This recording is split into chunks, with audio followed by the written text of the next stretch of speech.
संबंध एक सहारा होता है जीवन का, और संबंधी वो होते हैं जिनसे आवश्यकता पड़ने पर सहायता मांगी जा सके, जिन पर विश्वास किया जा सके कि बुरे समय में वो हमारे काम आएंगे।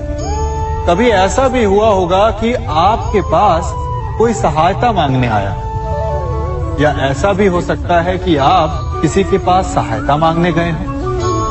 परंतु प्रश्न ये उठता है कि क्या केवल किसी के मंतव्य में उसकी सहायता इसीलिए कर देनी चाहिए क्योंकि वो आपका संबंधी है? अब आप कहेंगे कि ये कैसा प्रश्न हुआ? तनिक सोचिए, एक अस्त्र बनाने वाला जब अस्त्र बनाता है तो ये अस्त्र किसको देना है उसका अधिकार उसी के पास होता है। वो चाहे तो ये अस्त्र किसी को भी दे सकता है, वो एक सैनिक को भी दे सकता है या एक डाकू को भी, और यही अस्त्र दो भिन्न कार्य कर सकती है। यदि डाकू के हाथों में आ गई तो उसका भय दिखाकर वो लोगों को लूटेगा, निरपराधों का रक्त बहाएगा। सहायता करने वाले की भी अवस्था ऐसी ही होती है। इसलिए किसी की सहायता करने से पूर्व ये विचार कर लेना आवश्यक है कि किसे क्या, कब और कितनी सहायता देनी चाहिए कि उसका दुरुपयोग ना हो। यदि आपकी सहायता से कोई अधर्म हुआ तो उसके उत्तरदायी आप ही होंगे। जीवन में कई बार ऐसे अवसर आते हैं कि आप लोगों से मिलने जाते हैं और उनसे कुछ आकांक्षाएं भी रखते हैं, और कई बार जीवन में ऐसे अवसर भी आते हैं कि लोग आपसे मिलने आते हैं। इसलिए अतिथियों का सम्मान करने से पूर्व सदा कुछ बातों को स्मरण रखना आवश्यक होता है। यदि कोई आपके पास मिलने आता है तो उसके 3 कारण हो सकते हैं। पहला कारण होता है भाव, दूसरा अभाव और तीसरा प्रभाव। तो जैसा अतिथि उसको वैसा ही सम्मान दे। यदि आपके पास कोई भाव से आए तो उसे केवल आपका प्रेम चाहिए, आपका सानिध्य चाहिए, और यदि कोई अभाव में आया तो उसकी उतनी सहायता अवश्य करें जितना आप करने में सक्षम हो, परंतु इतनी अधिक भी ना करें कि वो उस सहायता का दुरुपयोग कर बैठे। और यदि कोई प्रभाव में आया तो स्वयं पर अभिमान ना करें, क्योंकि कभी ना कभी जीवन में आप भी भाव, अभाव और प्रभाव के चक्रव्यूह में फंस सकते हैं।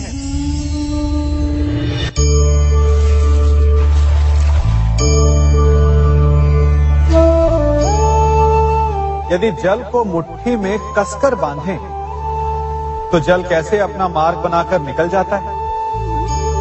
इसी धारा की भांति यही अवस्था हमारे अपनों के साथ भी होती है। अधिकतर हम जिनसे प्रेम करते हैं हम सदा उन्हें अपने समीप रखना चाहते हैं, स्वयं से दूर नहीं होने देना चाहते।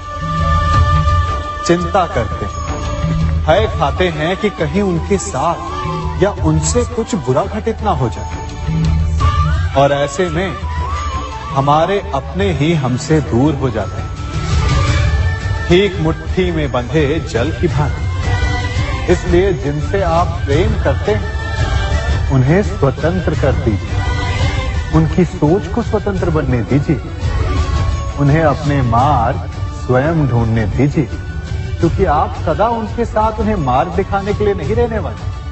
इसलिए अपनों के साथ अवश्य रहें, परंतु उन्हें बांधे नहीं।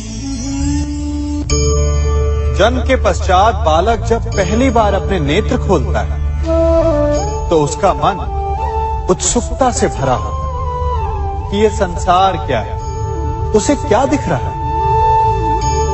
ये उसके जीवन का नया आरंभ होता है। परंतु जैसे हम धीरे धीरे बड़े होने लगते, अनुभव अर्जित करते हैं, हमारे मन की उत्सुकता, हमारे जीवन का चाव होने लगता है।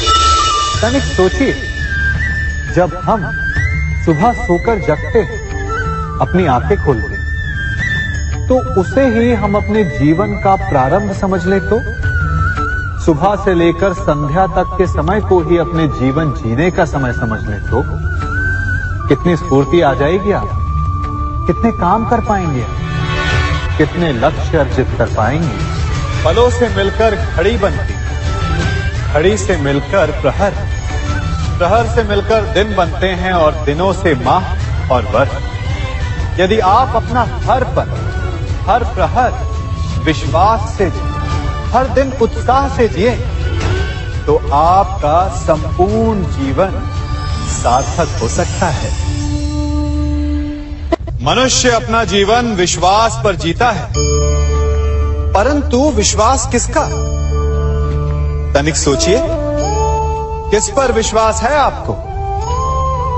महापुरुषों की कही बातों पर, ग्रंथों में लिखे ज्ञान पर, माता पिता की सीख पर, या मित्रों के दिए गए निर्देशों पर, या फिर मेरी कही बातों पर? ये सब विश्वास अपूर्ण है जब तक आपको स्वयं पर विश्वास ना हो। यदि विश्वास करना है तो पहले अविश्वास करने के विज्ञान को भी सीखना चाहिए। आप किसी की बातों पर विश्वास न करें, आप अपने मन से पूछें, अपनी अंतर आत्मा से प्रश्न करें, और जो उत्तर मिलेगा वही सबसे उचित होगा।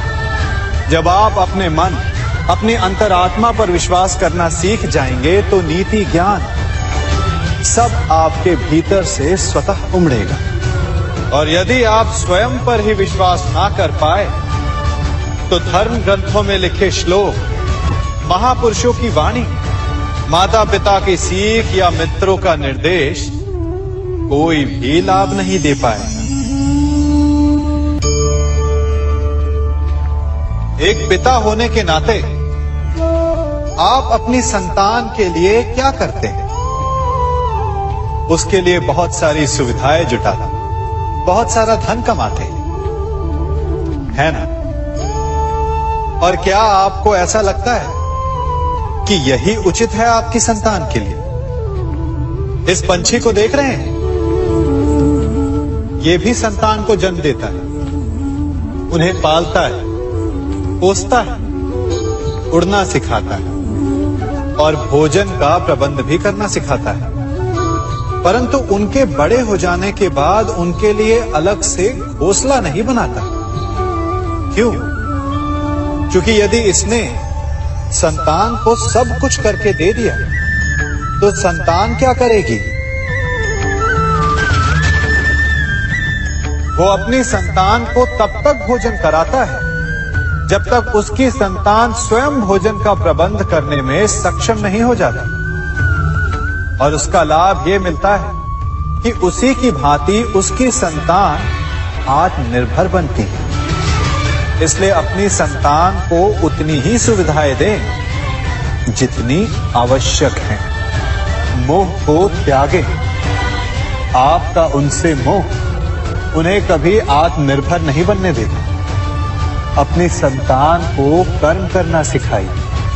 यदि आपकी संतान कर्म करना सीख गई तो वो धन स्वयं कमा लेगी, और यदि वो आलसी, अकर्मण्य बन बैठे तो आपके संचित धन का भी नाश कर देगी।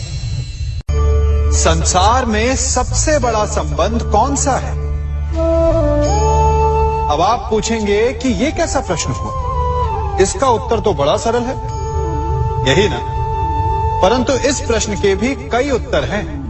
कोई कहेगा माता और पुत्र का संबंध, तो कोई कहेगा पिता पुत्री का संबंध, तो कोई पति पत्नी का, और तो कोई भक्त और भगवान का संबंध। परंतु तनिक गहराई से देखेंगे तो पाएंगे कि ये सारे संबंध या तो जन्म से जुड़े होते हैं, या समाज में बना दिए जाते हैं, या फिर किसी आकांक्षा के चलते बनते हैं। तो सबसे बड़ा संबंध कौन सा होता है? उलझ गए ना? सबसे बड़ा संबंध होता है मित्रता का, क्योंकि मित्र हम स्वयं चुनते हैं, जिसमें ना कोई आकांक्षा होती है, ना ही कोई स्वार्थ छिपा होता है। यदि कुछ होता है तो केवल साथ का आनंद। अपने बीते दिनों को स्मरण कीजिए। जब आप घर से बाहर निकलते होंगे तो सबसे पहले किसका स्मरण होता था? मित्र का। परंतु जैसे जैसे मनुष्य बड़ा होता जाता है, सफल होता जाता है, मित्र छूटते जाते हैं और फिर वो अपनी आय, अपने जीवन के स्तर के अनुसार मित्रता करने लगता है। उसके मन में ये विचार आ जाता है कि मित्रता बराबरी वालों से ही होनी चाहिए। यही सोच अनुचित है, क्योंकि मित्रता बराबर वालों से नहीं होती, मित्रता हमें बराबर करती है। इसलिए नए मित्र अवश्य बनाएं, परंतु अपने पुराने मित्रों को भूलिएगा मत।